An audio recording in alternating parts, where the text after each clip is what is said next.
Hey everyone. So we were supposed to get out of chest collecting present today, now with Tiny Shock and Rocket Choppas, but it looks like they're gonna extend our sentence. Like if you were one of the first people to Tiny Shocks, maybe let's say 2 days ago, then it could have worked facing weaker bases, not many people used to 60Rs. But now either you're matching people already with that landing craft boost, or really dirty 5ERs that, even with Tiny Shocks, they're pretty tough to beat. So that's a bad news. You can see how good we're doing right here. Facing people that are either 5ERs, which in that case losing by a second, still some way of doing hits where rifles can kill a few buildings, then you use rocket choppas for the other side, and really just a bunch of tiny shocks to deal with boom cannons, even snipers, machine guns. But because 5ERs have so much stuff, then you can still lose on time. And the other thing we might lose to is people who already have that landing craft boost and just getting much faster times.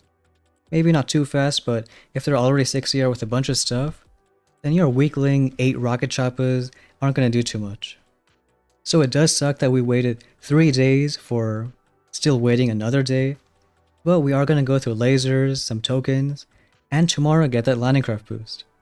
But to show that all this waiting is still going to be worth it, we can show some hits on the main account again and see what we're doing. And just like that, we're on the main account. Not doing high up doesn't matter too much, but it's pretty much the same path. We went down to get Tiny Shock, Rocket Choppas, and went this bottom path through lasers to the landing craft boost.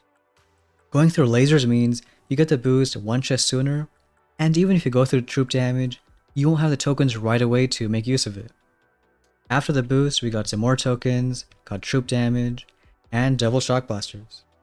Doom cannons are also nasty against rocket choppas, but for clone rifles, shock blaster serves a dual purpose. So using a bunch of our tokens, only level 4 rocket choppas, because you can see that last level, you only go from 22 to 23, and that's like a 5% increase in troop damage. So even the normal troop damage is going to do more than a rocket chopper level. Otherwise, level 3 GB seems to be working out. And I know this is a much worse log than the last account, but we can show some hits. With a landing craft boost and extra troop damage, we are aiming for like 3.5 to 3.10 times.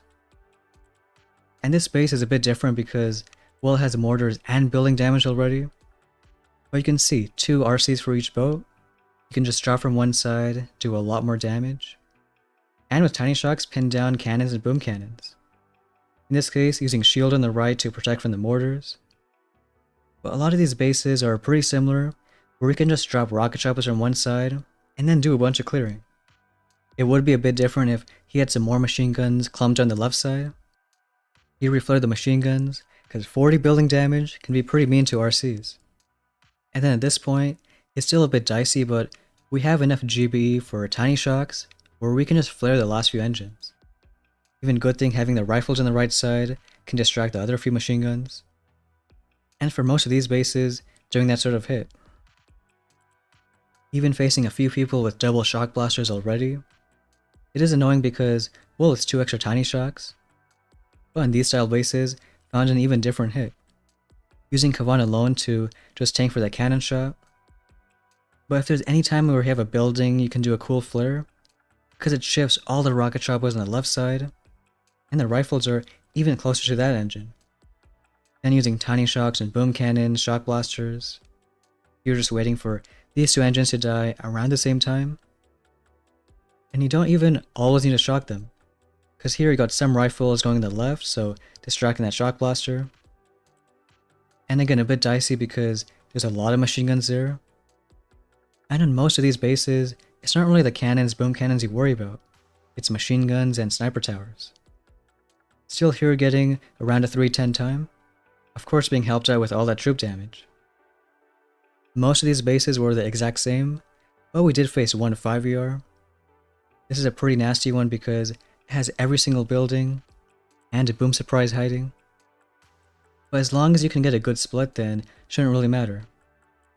You're again using Kavan to do what he does best, dying to a cannon, and sending one flare on this side because it shifts all the rocket choppas over there, while all the way on the left side do 1 rifle and 2 RCs. We did a rifle because I want to save most of our tiny shocks over here, Even the snipers with building damage are killing a few Choppas. But over here we have both different sides getting killed around the same time.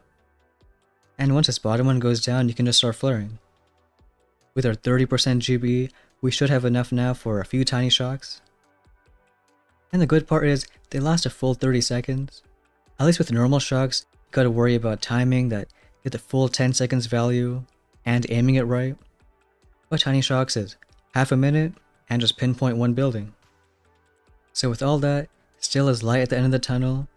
One more day of prison on our normal account, but once we get the landing craft boost, then should be enough for finally a good push. I'm sure I can guess what most of your thoughts are, but let me know how you feel about this. Now 4 days of prison. Of course it makes this part of the season really annoying, but with still 5 days left, it's gonna be worth it at the end. And that's gonna be it for today's video. Thanks for watching, and we'll see you next time.